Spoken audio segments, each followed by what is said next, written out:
Elon Musk ultimatum to Tesla execs: return to the office or get the bleep out. I love this. This is not necessary, but they have it anyways. The world's richest man demands at least 40 hours a week in office. Those who oppose should go pretend to work somewhere else. Here's the actual email, which is great. I love bold leadership. You don't need to agree or disagree, but you need to have a team that will go with it or just leave.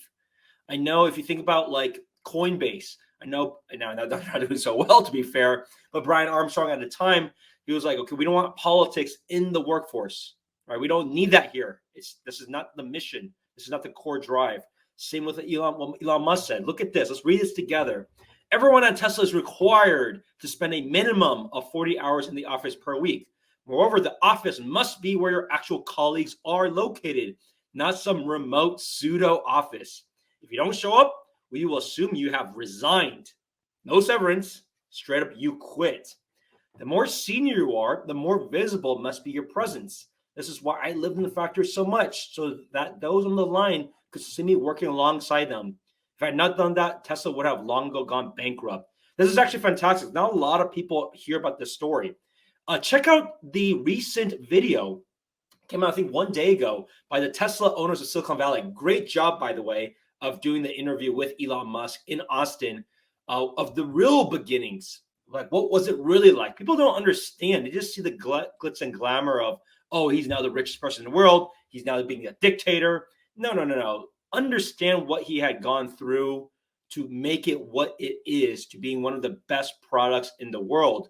And he continues to still do this today, right? He'll still live in the Shanghai factory when it was being built. He'll still live on the factory floor because when other people, just like a general, when other people on the team see how committed he is, then they can follow suit. Like, man, if my leader is doing this, why am I not putting all this work and effort into it, right? And to be fair, the people at Tesla, it's not like you don't get rewarded for such things.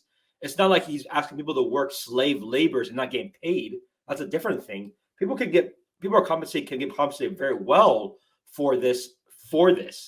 And so for those, that's what he's really harping on. And look at this. I love this. There are, of course, companies that don't require this. But when was the last time they shipped a great new product? It's been a while. Love it. Absolutely love it. Tesla has and will create and actually manufacture the most exciting and meaningful products of any company on earth. This will not happen by phoning it in. All right, tell me what you guys think of that. I love the fact that he's so upfront and blunt about it, and there's not that much notice.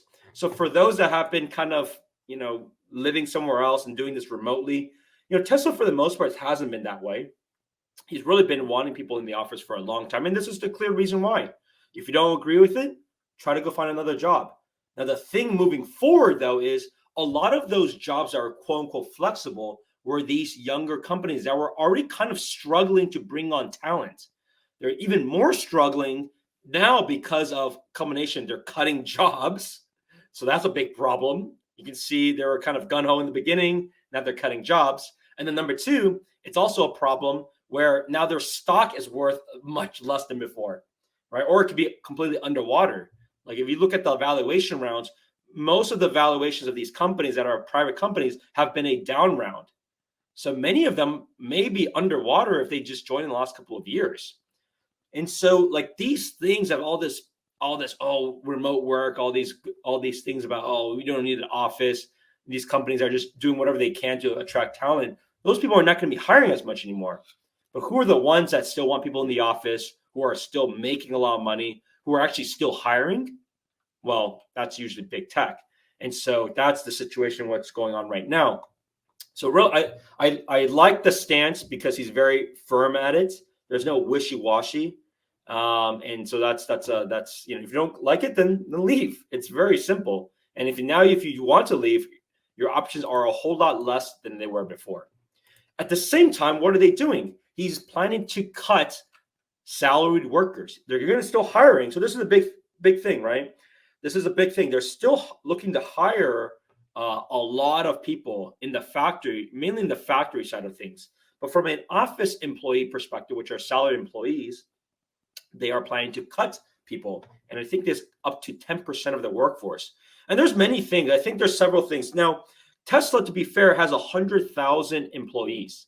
So it's no small company. Now, 10% of salaried workers, a lot of these 100,000 employees are not salaried. A majority of these are hourly, and they work in the factory or work in these other service-based industries, especially there's so many service centers across the entire world.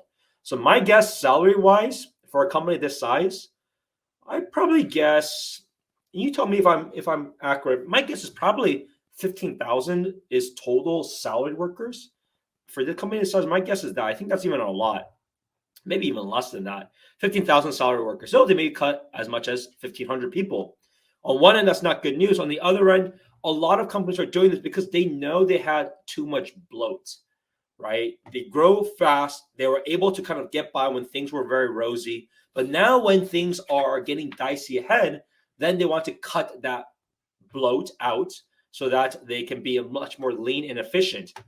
And that's going to be happening across almost all companies, right? Because there's a lot of people that have been, to be fair, slacking off in the last couple of years.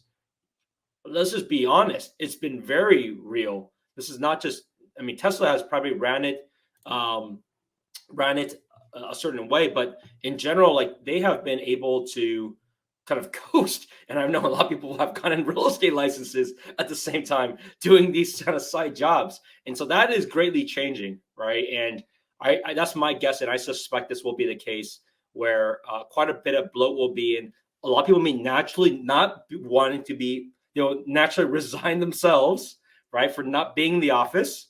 So that is likely to happen too. But be wary and be aware of that. Thank you for watching this short on my YouTube channel. For more shorts, go ahead and click here.